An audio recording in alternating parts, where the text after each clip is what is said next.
You remember, 1923 was the beginning of the last civic cycle.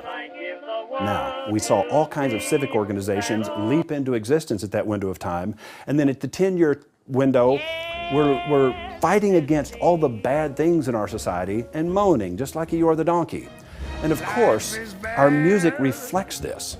Gloom and misery everywhere. Stormy weather. And then of course, here we are, supporting our troops at the USO with Bob Hope. Now, 1943 is the zenith of the last civic cycle. And what did we see? An explosion of volunteerism working together for the common good. It's not an accident that we united against an enemy in the last civic cycle. We will always find an enemy to fight. If it's not a physical enemy, hopefully it's the enemy of hunger or poverty or something else, but we will work together for the common good in a civic cycle because we realize that meaning is what we left behind in the hollow civic generation. Now, remember, we go to the zenith, we decide we're choking on this duty, obligation, and sacrifice, and now we're down Alpha Voices, Technology and Literature, 1953. This is what technology looked like in 1953. Song of the Year, Dean Martin singing That's Amore. Here we are with good old J.D. Salinger in literature, Catcher in the Rye, introducing in this alpha voice a young protagonist, Holden Caulfield, a young man who does his own thing, goes his own way, suffer the consequences. He's absolutely free, and America gasped and bought 26 million copies. Likewise, Jack Kerouac comes with On the Road, him and Neil Cassidy zigzagging back and forth across America in a series of stolen cars, sleeping with women whose names they did not know, being their own person, doing their own thing, having all kinds of fun. And of course, right on schedule, Alpha Voice, issue number 1, Marilyn Monroe on the front cover. Hugh Hefner saying, hey, be your own person. If it feels good, do it. And this, yes, is what technology looked like, but it's also the year we introduced this, the Corvette. We don't need a roof. It's not going to rain. The sun will always shine. We're young and beautiful and free, and you're my soulmate, and that's why we have 2 seats. We don't need to haul groceries or kids or anything. We are the grasshopper. They are the ant. And then, right on schedule, we found this guy, James Dean, to play Holden Caulfield from Catcher in the Rye, to play Jack Kerouac and Neil Cassidy from On the Road. And he embodies that in a movie called Rebel Without a Cause. Now, here we are, a new genre of music, right on schedule is introduced. Chuck Berry invents rock and roll. It's all about individuality and self-expression, but we're too racist to buy the records of a black man, so we got us a good-looking white boy to sing, move, and dance like a black man. And of course, he becomes a super sensation. Elvis the Pelvis, they wouldn't show him below the waist on the Ed Sullivan Show because it was considered nasty. Now this was fringe music until it went mainstream. But first, because we're going into a me generation, let's elect a good-looking young president with a good-looking young wife. To achieving the goal, we can do anything. Let's go to the moon. Why? Because we can. And then, of course, right on schedule, a special kind of promotion, the Vegematic, the Ginsu knife. In 1963, the tipping point when it's all about a me generation, the one-year body style, the split-window coupe, the most rare and valuable Corvette of the breed. And as we said, this new values, this new way of looking at the world goes mainstream with the Fab Four, and the British invasion begins. When you talk about the 60s, you're not talking about 60, 61, or 62. No, that was the tail end of the 50s.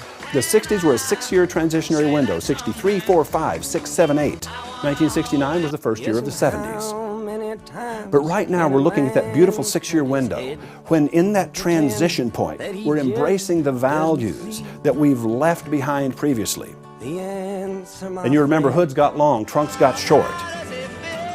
And all of the lyrics of all of the songs are telling us where we're headed and who we are. Now, only 4 years into that 6-year transition, remember, this is only 1967. Hair gets long, colors get bright. We're beginning to distinguish ourselves individually even more and more and more. Do you remember the old Coke jingle? It's so meaningful. I'm going to buy the world a Coke. Apple trees, honey bees, snow white turtle doves. Here we are, gaining momentum, 1971, moving up the scale. Jimi Hendrix, ow! That's a real sports car, 12-cylinder Jaguar. Song of the Year, 1973. It's all about me and you. It's all about true love, soulmates. Notice, we're now singing the values of this me generation. The Grammys, giving us a glimpse of where our heart and minds were at in 1973, 10 years after the tipping point of 63. All the songs singing about the same thing, the same belief system, the same values. Now let's break down and get funky with it. And who could forget Olivia Newton-John? Oh, Jonathan Livingston Seagull. It's just so meaningful. I see myself in that bird. He flies so high, all alone, and no one understands him. Oh, yes. Now, here we are.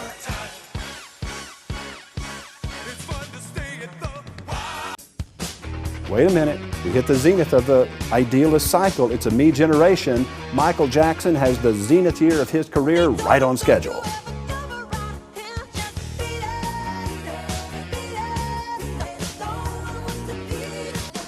And guess who else shows up right on schedule? Of course, Madonna. Listen.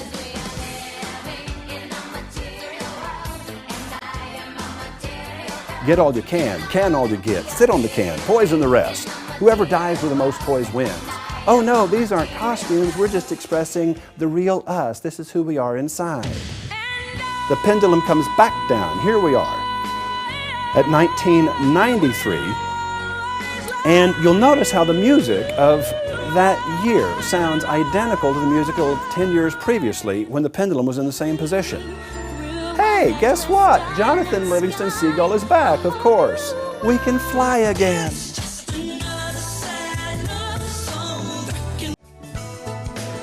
Notice all the songs singing about the same value system. Me and you, that's all that matters, the two of us, because it's a me generation. There's a tone, a belief system, an outlook, a worldview that's embraced in all of the technology, the literature, and the music of an era. A generation isn't defined as birth cohorts, it's defined as all the people who are alive in a society at the same time. And the lens through which we look at each other, and that system by which we make evaluations about ourselves and others, that set of values is what dictates our generation. But here we are. This time, the alpha voices of technology and literature show up in the same package. And it's called the Internet. You've got mail. You've got mail. Do you remember 1993? You've got mail. You've got mail. You've got... The alpha voices telling us what would be mainstream in 10 more years. Of course, the dot-com bubble burst because this was only the alpha voice. This was only the trial run. These would not be mainstream for 10 more years. Strauss and Howe, in another book called The Fourth Turning, they followed it up and they made some very astute observations. We take those quite a bit further in Pendulum, Michael Drew and myself. Now, let's look a little bit at the musical alphas that showed up right on schedule, right before the tipping point of 2003. The message of the alpha voices: we want the truth even if it's ugly. Shrink-wrapped, sugar-coated, phony posing is no longer accessible. The Clue Train Manifesto, they wrote these things and they just sounded completely insane. The online community said, wow, that's really out there. You look at these things today and they look perfectly believable. Now, in movies, just before the tipping point, the emerging generation, the civic generation, gave us a movie that said, hey, look, let's take a look at the God of the idealists. This is what we think of your God. Well, finally those capitalist pigs will pay for their crimes, eh? Hey, Austin Powers. Hey. Open mocking of James Bond. All right, guard, begin the unnecessarily slow-moving dipping mechanism. Hey, if you grew up in that me generation, James Bond wasn't a comic figure. No, he was our hero. And then we hit the tipping point. We're back to 1923 again, the beginning of a new civic cycle, 2003. Remember, January 2004 is when we began making this presentation all over the world. Look at the song of the year. We were at a carnival. I didn't want to be there anymore. Not sure why. I needed something more real. Right on schedule, song of the year. And reality TV hit us right on schedule. Phony is out, real is in. That was the message. Do you remember the goddess of just a year previous? Yeah, Britney Spears. She wasn't the vanguard of a new civic generation. She was the last squeezing gasp of the idealists. Basically a white chick doing Michael Jackson circa 1983. And then, of course, 2004, right on schedule. We're singing about this. You can't make it on your own. Phony is out, real is in. All these little phony Posemobiles, canceled, canceled, canceled. Song of the Year, 2005, just like the previous 2 years in a row. Eeyore the donkey is back, my friends. And then, of course, the Grammys, 2006. The Grammys in 2007. Over and over and over again, we keep seeing reinforcement through all the popular things of our culture that we are thinking differently, making decisions according to different values. And if you want to know what that means to business, if you want to know how you can get in step with the masses and do what is acceptable today, that was nothing that was expected of you even 10 years ago. If you're still doing what you were doing 10 years ago, you're absolutely out of step, and you now understand why things that worked incredibly well in business, in fundraising, in churches, things that worked incredibly well 10, 15, 20 years ago aren't working anymore. Pendulum will get you back in step with where we are today and what we care about now. And the beauty of it is, we've been there before. And history, if you will listen to her voice, may stutter, but she is a brilliant teacher. We hope you'll buy the book.